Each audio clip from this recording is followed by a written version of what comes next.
반갑습니다. 타임 레버리지. 시간을 들여 막대한 수익으로 치환한다. 다시 또 새로운 한 주가 밝았습니다. 이번 주도 힘내시길 바라겠고요. 그럼 컨텐츠 시작해 보도록 하겠습니다.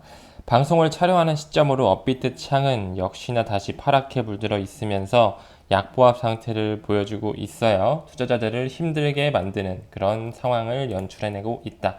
XRP 다시 빠지면서 600원대, 660원, 670원대 왔다 갔다 하는 그런 모습 보여주고 있고 여전히 우리가 모아가기에 너무 좋은 상황을 맞닥뜨리고 있다는 부분 언급드리면서 오늘도 한 구독자님의 댓글, 오늘은 댓글이 아닌 하나의 소통을 통해서 여러분들과 말씀 나누고 넘어가도록 하겠습니다. 방송 잘 들었다라고 하시면서 운동 나와 있는데 휴일은 쉬면서 하고 있고 평일날 못한 질문 좀 하겠다라고 하시면서 저한테 이제 연락처라든지 이메일 남겨달라고 하셔가지고 다 남겨드렸습니다. 궁금하신 것들 언제나 연락 주셔도 괜찮습니다. 이 구독자 선생님 같은 경우 마라톤을 23년 차 진행하고 있습니다. 이제 정년이 얼마 남지 않은 그런 공직 생활을 하고 계시는 분이시고 60년대, 70년대 강남 개발이 암호화폐일 수도 있다는 내용을 어디서 들어오신 것 같아요. 그 내용이 맞는지 여쭤보셨고 저는 그게 궁금하고 공부해보고 싶다. 미래 주요 경제 주축은 무엇일까라는 것처럼 말씀해 주시면서 저는 개인적으로 이분의 질문이 너무나 와닿았습니다. 마지막 문단 한번 보실까요? 마라톤처럼 앞으로 20년을 어떤 분야에 있을까 하는지 그것이 과연 궁금하다. 이것도 마라톤처럼 쉽지 않겠죠? 라고 하면서 이미 마라톤을 굉장히 오래 해오신 분답게 굉장히 길게 보시고 마라톤 과정이 정말 쉽지 않죠? 긴 호흡으로 장기적으로 가셔야지 완주를 할 수 있다는 부분처럼 20년을 바라보면서 이것도 마라톤처럼 쉽진 않겠죠? 라고 질문을 해주셨는데 제 마음을 울렸습니다. 제가 어떻게 답변을 드렸는지 60년대, 70년대 부동산이라든지 인터넷 혁명 그런 부분에서 지금 과거에 엄청난 혁명이 와 있었다. 맞습니다. 과거부터 지금까지는 부동산 혁명, 인터넷 혁명으로 세상을 뒤집히면서 정보화 시대를 완벽하게 구현했죠. 이제 우리에게 다가올 4차 산업혁명의 핵심은 AI와 블록체인이라는 부분. 이미 많은 학계와 미국의 신용평가사, 최근에 무디스도 이런 얘기를 했고요. 딜로이트에서 국경 간 결제에 있어서 블록체인 기술, 그 중에서도 리플의 XRP 토큰의 ODA 솔루션이 너무나 중요하다라고 인정을 하면서 미국의 FPC, 신속결제위원회, 그뿐만 아니라 많은 금융 전문가들이 국경 간 결제를 블록체인으로서 엄청난 비용을 절감하면서 세상을 바꿀 것이다라고 이야기가 계속적으로 쏟아져 나오고 있습니다.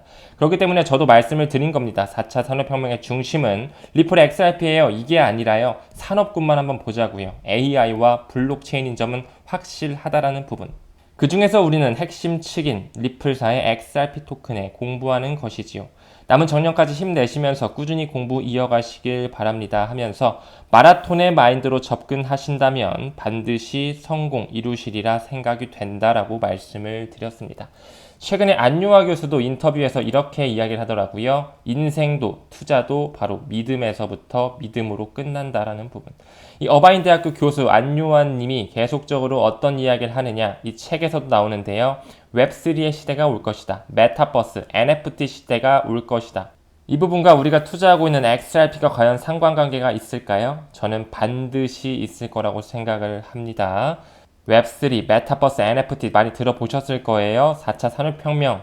앞으로 정보화 시대가 아닌 가치의 시대가 불어닥친다라는 부분. 세상은 우리가 생각하는 것보다 빠르게 변화한다라는 부분을 말씀드릴 수 있을 것 같아요. 오늘도 책 한 권의 구절을 소개해 드리려고 하거든요. 바로 19세기 러시아에 살았었던 도스토옙스키의 말입니다. 이분은 사회주의 운동과 관련해서 사형 선고를 받으면서 10년간의 감옥 생활을 하는데요. 거기서 어떤 말을 했는지 한번 볼까요? 2 곱하기 2는 4입니다. 그쵸? 우리 구구단 다 배웠으니까. 그렇다면 2 곱하기 2가 5도 훌륭하지 않은가? 라는 이야기를 합니다. 우리가 여기서 배울 수 있는 하나의 맹점은 인생에 정답은 없다라는 것입니다. 우리가 지금 리플 XRP 토큰에 투자하는 것 누가 보면 야 그거 투자 왜 해? 위험해. 차라리 부동산에 차라리 주식해. 그냥 적금 넣어. 그냥 퇴직연금 넣어. 라는 식의 말을 많이 할 수 있겠지만 인생에 정답은 없듯이 우리에게는 우리만의 길이 있다. 2 곱하기 2가 4라는 정답이 있는 게 아니라 2 곱하기 2는 5, 6, 10, 15 우리만의 본인만의 색깔과 본인만의 디자인과 본인만의 나아가는 방향이 있다라는 부분을 말씀드리고 싶었습니다. 전 아직 이 책을 읽어보진 못했습니다. 하지만 고명환 작가가 인터뷰한 부분에서 굉장히 인상 깊게 와닿았던 말이었어서 여러분들에게도 공유해드리고 싶어서 가지고 왔습니다. 그럼 오늘도 우리만의 길, 우리만의 투자의 방향으로 나아가는 컨텐츠 만들어 보도록 하겠습니다. 골드만삭스가 나오네요. 미국의 금권 세력의 중심이죠. 미국 11월에도 금리 동결 가능성이 있다라고 하면서 내년부터는 금리 점진적으로 인하하지 않을까라는 그런 예견을 내놓고 있습니다. 과연 내년에 금리 인하, 양적 완화를 했을 때 경기가 다시 살아날 수 있을까요? 그 부분에 대해서는 약간 물음표가 나오는 그런 시점인 것 같고요. 일단 우리는 올해도 얼마 남지 않았으니 올해에 집중해 보자면 9월 20일에 있을 FOMC 회의 얼마 남지 않았죠. 금리 동결 가능성 98%. 뿐만 아니라 2023년 11월에 있을 또 한 번의 FOMC 회의에도 아직까지 금리 동결 가능성이 현저하게 높게 보여지고 있네요. 아무래도 올해까지는 금리 동결을 계속적으로 이어갈 수 있지 않을까라는 생각을 공유드려 봅니다. 더 나아가서 억만장자 마크 큐반이 메타마스크 악성 버전 다운받으면서 도난당했다라고 하거든요. 아마 우리 구독자 선생님들 중에서도 메타마스크 많이 사용하시는 분들 많으실 겁니다. 이더리움 블록체인 기반의 상호 운용성의 그런 소프트웨어 암호화폐 지갑이죠. 굉장히 저 또한 잘 쓰고 있는데 제 주변에 메타마스크를 쓰시다가 종종 해킹 사건에 연루되시는 분들이 종종 있습니다. 그렇기 때문에 여러분들도 메타마스크 사용하실 때 조심해서 사용하셨으면 좋겠어요. 이 NBA 구단, 댈러스 매버릭의 구단주죠. 굉장히 억만장자인 사람이 우리나라 돈으로 약 12억 가까이 되는 돈을 지금 해킹을 당한 거예요. 메타마스크 악성 버전을 다운받아서 해킹을 받은 것으로 확신한다라고 말을 하면서 그는 몇 달 만에 메타마스크에 접속을 했는데 해커들이 이를 지켜보고 있었다라고 생각한다라고 말하면서 해커들은 종종 메타마스크의 가짜 확장자를 만들어서 사용자들이 이런 개인 키나 비밀번호를 누설하도록 속이고 이를 사용해 쉽게 자산을 유출한다라는 내용이 있습니다. 실질적으로 제 주변 구독자분들과 제 지인들 메타마스크 지갑 털린 사례가 간혹 있습니다. 그렇기 때문에 여러분들도 메타마스크라든지 그뿐만 아니라 개인 지갑 사용하실 때 조심해서 사용하시길 바라겠습니다. 그러면서 누군가 금을 축적한다라고 하면서 또 누군가는 비트코인을 축적한다라는 그런 기사가 나왔네요. 그 세계 기득권들은 금, 가치저장 수단을 계속적으로 모아가면서 본인들이 패권을 쥐도록 하겠죠. 블랙록의 CEO 레리 핑크가 한 말 기억하시죠? 비트코인은 글로벌 자산이다 라고 하면서 디지털 골드로서 금을 대체할 것이다 라는 말까지 했었는데요. 이런 부분에 있어서 비트코인과 금, 현물 금과 온라인 금은 우리가 계속적으로 모아가야 될 필요가 있다. 암호화폐 포트폴리오 꾸리실 때 비트코인도 반드시 담아가시는 걸 권장드립니다. 그렇다면 전 세계 중앙은행의 금 보유량 순위 한번 짚고 넘어갈까요? 역시나 미국은 강국이라는 부분. 미국이 8,000톤 이상의 금을 가지고 있어 가장 많았고요. 그 다음이 독일, 이탈리아, 유럽권 등이 쭉쭉쭉 나오더라고요. 러시아가 탑5에 형성이 됐네요. 러시아 이야기 나왔으니까 브릭스 한번 보고 갈까요? 브릭스 최근에 확장돼서 11개국만 생각했을 때 금 보유량 합계가 미국 연준보다 작다라고 하면서 금 기반으로 한 새 통화 실패 가능성을 보여주고 있다. 역시나 마찬가지로 미국은 막강한 힘을 가졌고 자본까지 많이 가지고 있어서 쉽게 꺾이진 않을 것이다 라는 생각도 들고요.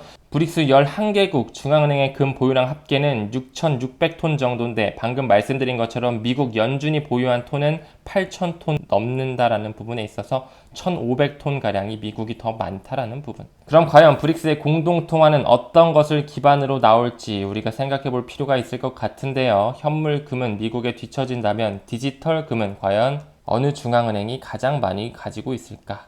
이런 부분도 우리가 생각해 볼 필요가 있을 것 같습니다. 말 나온 김에 세계 비트코인 가장 많이 가지고 있는 그런 기업별 비트코인 보유량을 볼까요? 여기는 국가 단위가 아니라 기업 단위이기 때문에 확실하게 어느 국가가 많다라고 할 수는 없겠지만 상위 탑5만 봐도 모두 미국의 회사들이다라는 부분. 마이크로 스트래티지를 시작으로 갤럭시 디지털도 보이고요. 코인베이스, 테슬라 역시나 다 미국 기업이다. 마라톤 디지털 홀딩스도 마찬가지로 US 미국 기반이고요. 마이크로 스트래티지는 15만 개가 넘는 비트코인을 가지고 있고 테슬라도 1만 개가 넘는 비트코인을 가지고 있어요. 코인베이스도 1만 개 넘게 가지고 있고 갤럭시 디지털 12,000개. 마라손 디지털 홀딩스 12,000개, 13,000개 정도 가지고 있네요. 굉장히 많은 비트코인을 소유하고 있는 회사들의 출시는 바로 이런 나스닥에 상장된 미국 국가인 것도 확인이 됐습니다. 하지만 그럼에도 불구하고 시간의 지남에 따라 브릭스의 확장, 오펙 플러스까지 가세하면서 탈달러와 페트로달러의 붕괴는 이뤄지면서 슬슬슬 미국의 달러의 강세는 약세로 전환되고 있는 것은 사실임에 분명합니다. 다음 기사 보게 될까요? 블랙록이 XRP를 매수했다라는 그런 소문이 돌고 있는데 실체 없는 루머입니다. 아직까지는 확실하게 볼 순 없다라는 부분, 확실한 증거가 나타날 때까지 아무것도 믿지 말라. 저 또한 일단 그렇게 말씀을 드리고 싶어요. 하지만 우리가 어느 정도 유착관계가 있는지 한번 미루어 볼 수는 있을 것 같아요. 그렇죠? 어떤 부분이냐? 바로 이 로버트 미치닉이라는 사람이 바로 블랙록에 지금 굉장히 임원급수로 있는데 과거에 리플의 자산 부문의 책임자였다라는 그런 이력이 나오고 있습니다. 제가 이 인물에 대해서 조금 구글링을 해봤거든요. 같이 살펴보시면 로버트 미치닉 이렇게 생긴 사람이고요. 링크드인을 통해서 어떤 이력을 가지고 있는지 다시 한번 살펴봤더니 지금 현재는 블랙록 디지털 자산 책임자로 근무하고 있고요. 과거에는 어디에서 근무했나 봤습니다. 리플에 근무를 했었다. 리플에 근무하는 동안 암호화 자산을 위한 기본 가치 평가, 이 프레임워크에 대한 부분에 공동 집필을 했다라는 부분. 그렇기 때문에 리플에서 일을 하다가 블랙록으로 넘어간 것이죠.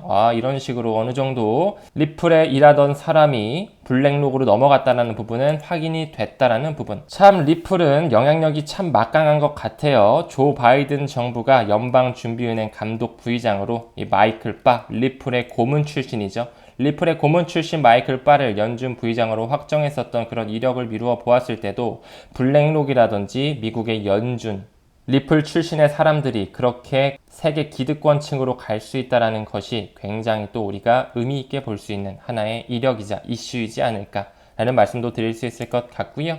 리플 주식을 구매해야 될까요? 아니면 XRP에 투자해야 될까요? 리플의 IPO는 아직 되진 않았지만 전문가들의 의견은 어떤지 한번 전해드리고 넘어가겠습니다. 리플과 그들의 비즈니스 모델을 더 신뢰한다면 리플의 주식을 선택하십시오. 리플이 IPO를 통해 기업 공개를 통해 나스닥에 상장이 이루어진다면 리플의 주식 또한 사고 싶은 마음이 저 또한 드는데요. 그에 더불어서 다양한 사례에 사용되는 범용 디지털 자산이자 누군가 사용하고 구축할 수 있는 XRP 그리고 XRP 레저에 대해서 더 많이 믿는다면 XRP 암호 자산을 선택하라라는 말을 하고 있습니다.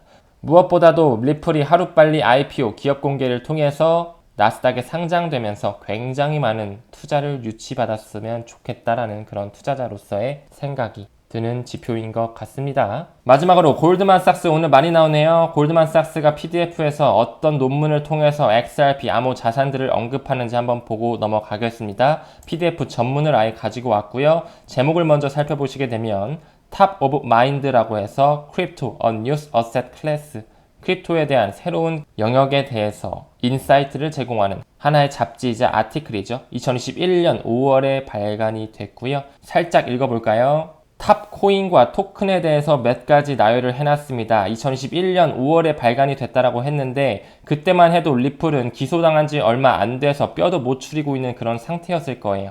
그때 골드만삭스가 리플 XRP에 대해서 어떻게 언급을 하고 있었는지 한번 지켜보고 넘어가도록 하겠습니다. 굉장히 많은 토큰들이 보여요. 비트코인 당연히 있을 것이고 이더리움, 테더, USDT 보이고 BNB, 바이낸스 코인 보입니다. 지금 현재 증권성 심의에 휘말리고 있는 카르다노 에이다 보이고요. 도지코인 커런시로 보이고 있습니다. 그 밑에 XRP 커런시로 역시나 보여지고 있었다. 증권이라고 태클을 거르는데도 불구하고 증권이 아닌 화폐로 기술이 되고 있었다라는 부분.